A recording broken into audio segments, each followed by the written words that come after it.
porque cuando parecía que las políticas de erradicación del plástico empezaban a cobrar sentido, llegó el coronavirus y el plástico volvió a inundar nuestras vidas como una barrera de protección. La urgencia de la situación marcó prioridades, pero una vez más la sociedad ha demostrado no estar a la altura de las circunstancias cuando se trata de eliminar estos residuos. Hoy, en el Día Mundial del Medio Ambiente, que ya por lema es la hora de la naturaleza, retomamos los objetivos que se ha marcado el Gobierno para que a partir de julio de 2021 los plásticos de un solo uso dejen de comercializarse.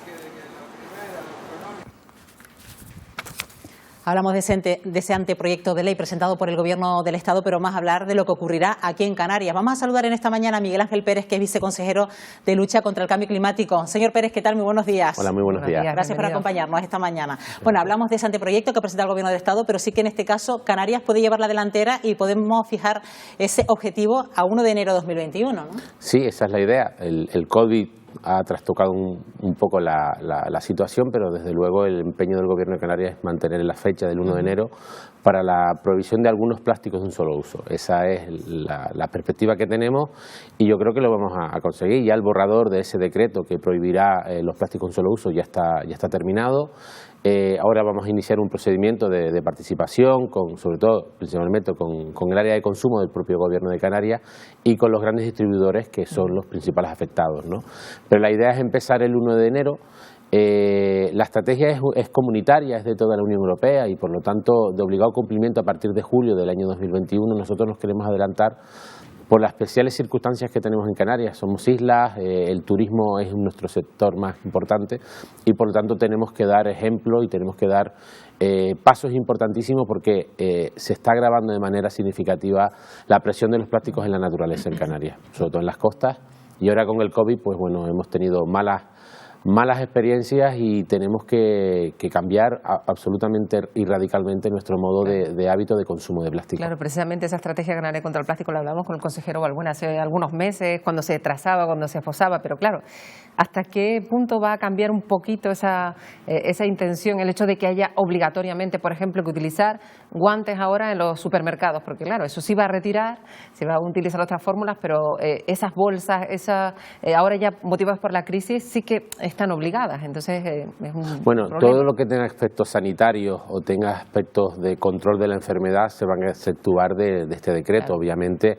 la salud está por encima de todo, ¿no? Y evidentemente eso se va a plasmar en el propio decreto de prohibición. No vamos a todo elemento sanitario, incluso aunque no se utilice dentro de los centros sanitarios hospitalarios, vamos a excepcionarlos por lo menos durante un tiempo porque la salud está primero y nos ha dado muy fuerte el COVID como para ahora estar haciendo cosas temerarias, ¿no? Por lo tanto, que la población esté tranquila que ciertos elementos de plástico se van a seguir manteniendo durante un tiempo hasta que las autoridades sanitarias nos permitan ya levantar el veto a este tipo de plástico. ¿Y de qué tipo de plástico estamos hablando? ¿De un solo uso que a partir de enero ya podrían empezar a desaparecer de las estanterías de los supermercados? Bueno, yo creo que ya hay incluso centros comerciales que los están eliminando voluntariamente. Todo lo que sea bastoncillos, vasos de plástico, toda la cubertería de plástico que utilizamos en fiestas, todo eso estará prácticamente prohibido. Todo el tipo de bolsas, aunque tengan un porcentaje de plástico, también las vamos a prohibir.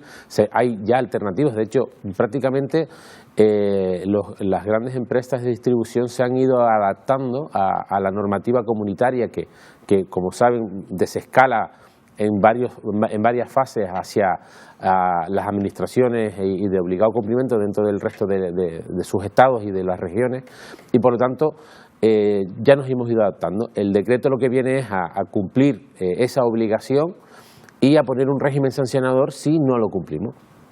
Evidentemente, si no hay sanción, la gente no cumple.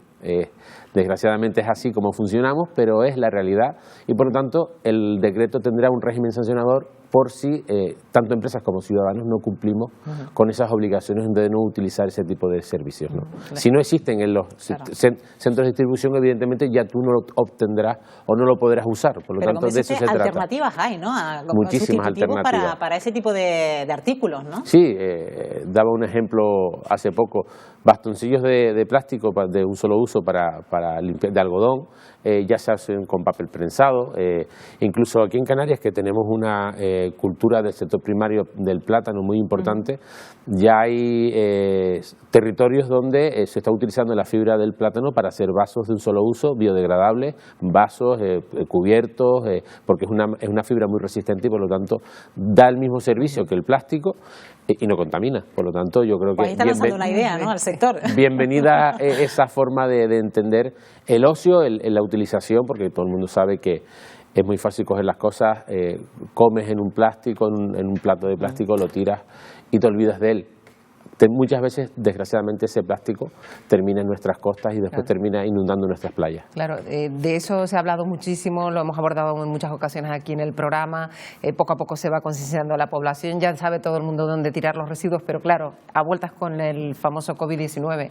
Ahora hay otro tipo de residuos que están inundando nuestros barrancos, nuestras calles, las mascarillas, los guantes.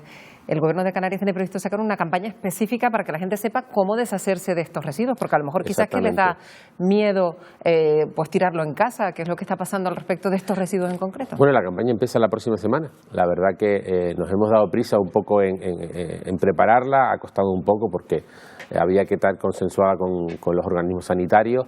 Sí, mascarillas y guantes no van aunque sean de plástico, no van al contenedor amarillo, van al contenedor de restos, principalmente, y se recomienda que se metan en otra bolsa de basura, se cierre bien y se deposite en ese contenedor de restos. Es el gris o el marrón en función del municipio donde uno viva, pero nunca en el contenedor amarillo. Eso es importante recalcarlo porque no va ese plástico no se recicla y no se pasa a la cadena de distribución del reciclaje, sino va directamente a los centros de vertidos medioambientales que tenemos en las islas. Bueno, pero está claro que la pandemia no ha paralizado las políticas de lucha contra el cambio climático y también el Gobierno de Canarias ha estado trabajando en esa futura ley. ¿En qué punto nos encontramos, señor Pérez? Bueno, la ley está, el borrador de la ley ya está terminado. Ya está ahora en fase de que los estudios preliminares de la ley y sectoriales que lleva aparejado un procedimiento legal de estas características pues se entreguen y a finales de mes esperamos ya lanzarla a la opinión pública para que se abra un debate normalmente duran 30 días, 40 días, como nos ha tocado el verano y nos ha retrasado el COVID, pues lo dejaremos abierto por lo menos hasta septiembre, ¿no?, para que la ciudadanía pueda participar, los colectivos, otros partidos políticos. Yo creo que es lo suficientemente importante para darle ese plazo de participación pública muy grande y alargado. ¿Cuáles son los objetivos prioritarios de esta ley, señor Pérez?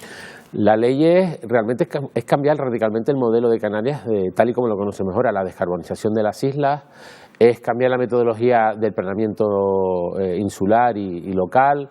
El sector energético también tiene una parte importante, el sector del agua. Yo creo que son todos los aspectos que tengan que ver con una situación que a medio y largo plazo se nos va a antojar bastante compleja en Canarias, pues intentar poner los pasos iniciales para que nuestra adaptación y la mitigación que podamos realizar en Canarias sea realidad. Para eso necesitamos leyes, necesitamos normas, necesitamos estrategias y planes.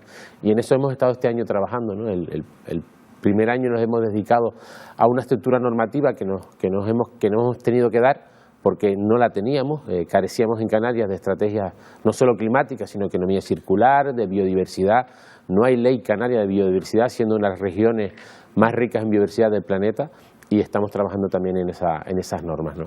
Si queríamos tener algún ejemplo de cómo el impacto de los seres humanos es tan evidente, esta época de confinamiento ha servido para que todos los biólogos, los científicos nos hayan dicho, fíjense cómo la naturaleza poco a poco ha recobrado pues como era las dunas de Maspalomas, se me ocurre, o cualquier de los miles de ejemplos que hemos visto. Es fundamental que tengamos eso en cuenta para ver el impacto diario que planteamos al medio ambiente. Desde luego, nosotros hicimos una campaña con la universidad, con las dos universidades, han salido al mar, han salido a nuestros montes y han grabado la realidad de la naturaleza sin humanos. Y la verdad que el resultado ya lo hemos ido difundiendo en nuestras redes. Es impactante, ¿no? En tan poco tiempo cómo se recupera muchísimo la naturaleza, pero ojo, no hay que perder la perspectiva, es un espejismo. Los humanos tenemos que volver a salir y tenemos que seguir jugando en la naturaleza y estar en la naturaleza, somos parte de ella.